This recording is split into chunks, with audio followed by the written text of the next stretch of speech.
جب انسان کسی سے محبت کرتا ہے تو اس کا اظہار اس کی گفتگو اور بیان کرنے کے انداز میں نظر آتا ہے۔ آج کا عنوان ہے ایک اعلیٰ گھرانہ۔ سیدہ خدیجہ سے شادی کے بعد رسول اللہ صلی اللہ علیہ وآلہ وسلم مالی اعتبار سے بھی خوشحال ہو گئے ہیں۔ آپ نے تجارت جاری رکھی ہے اور مال تجارت لے کر مختلف ملکوں میں جاتے ہیں۔ رسول اللہ جہاں بھی جاتے ہیں لوگ آپ کے اخلاق اور کاروباری لین دین سے بہت متاثر ہوتے ہیں۔ 598 عیسوی کے ابتدائی مہینوں میں سیدہ خدیجہ سے رسول اللہ کا بیٹا پیدا ہوا ہے۔ اس کا نام قاسم بن محمد رکھا گیا۔ قاسم کی وجہ سے ہی رسول اللہ کی کنیت ابی القاسم یا ابو القاسم ہوئی۔ قاسم 2 سال کی عمر میں وفات پا گئے۔ 598 عیسوی کے آخری مہینوں میں رسول اللہ کے گھر بیٹی پیدا ہوئی۔ اس کا نام زینب بنت محمد رکھا گیا۔ سیدہ زینب کی شادی کم عمری میں ہی کر دی گئی۔ اس زمانے میں چھوٹی عمر میں شادی عام ہے۔ سیدہ زینب کی شادی ان کی خالہ حالہ بنت خویلد کے بیٹے ابی العاص بن ربیع سے ہوئی۔ شادی کے موقع پر سیدہ خدیجہ نے یمنی عقیق سے بنا ہوا ہار سیدہ زینب کو تحفے میں دیا۔ ابی العاص اور سیدہ زینب کا تعلق ہمیشہ ہی بہت اچھا رہا۔ رسول اللہ نے اعلان نبوت کیا تو سیدہ زینب رسول اللہ پر ایمان لے آئیں۔ سیدہ زینب کی عمر اس وقت 11 سال تھی اور آپ کی شادی اعلان نبوت سے پہلے ہو چکی تھی۔ ابی العاص اس وقت تک ایمان نہیں لائے۔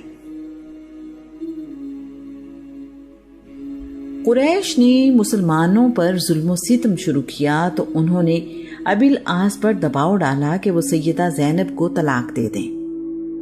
ابی العاص نے ایسا کرنے سے نہ صرف انکار کر دیا بلکہ ان کا رویہ سیدہ زینب سے پہلے کی طرح بہت اچھا رہا۔ رسول اللہ ہمیشہ ابی العاص کے طرز عمل کی تعریف کرتے رہے۔ سیدہ زینب نے 629 عیسوی میں 30 سال کی عمر میں وفات پائی۔ 601 عیسوی میں اللہ کریم نے رسول اللہ کو ایک اور بیٹی عطا فرمائی۔ اس کا نام رقیہ بنت محمد رکھا گیا۔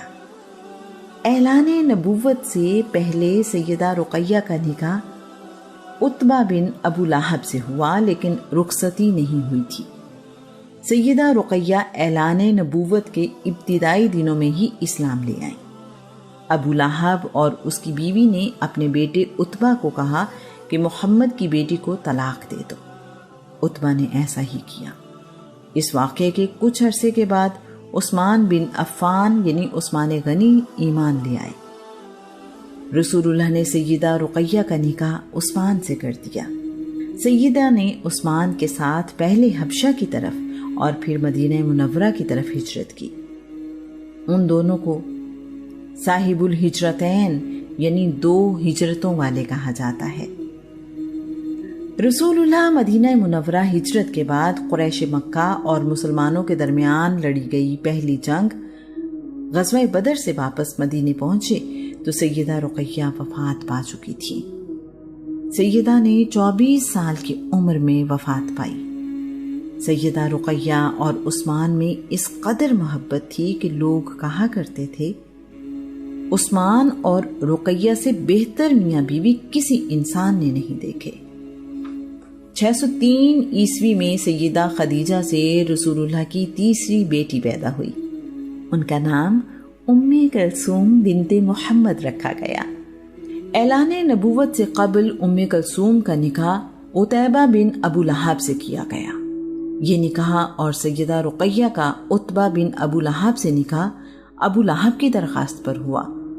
اعلان نبوت سے پہلے ابو لہب رسول اللہ سے بہت پیار کرتا تھا۔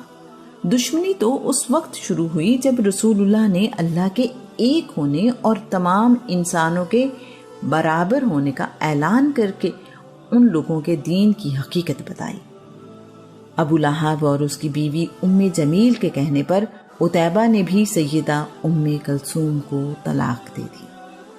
عتبہ نے رقیہ اور عتیبہ نے ام کلثوم کو ایک ہی وقت میں طلاق دی۔ ابو لہب اور اس کے خاندان نے رسول اللہ کو تکلیف دینے کے لیے ایسا کیا۔ دیکھا جائے تو ماں باپ کے لیے ایک ہی وقت میں 2 بیٹیوں کی طلاق کتنی تکلیف کا باعث بنتی ہے۔ سیدہ رقیہ کی وفات کے بعد رسول اللہ نے سیدہ ام کلثوم کا نکاح عثمان بن عفان سے کر دیا۔ نکاح کے موقع پر رسول اللہ نے عثمان سے کہا، جبریل امین اللہ کریم کا پیغام لائے ہیں کہ میں اپنی بیٹی ام کلثوم کا نکاح اسی مہر پر جو رقیہ کے نکاح کے لیے مقرر تھا تمہارے نکاح میں دے دوں۔ عثمان کو یہ عزت حاصل ہوئی کہ رسول اللہ کی 2 بیٹیاں آپ کے نکاح میں آئیں۔ اسی وجہ سے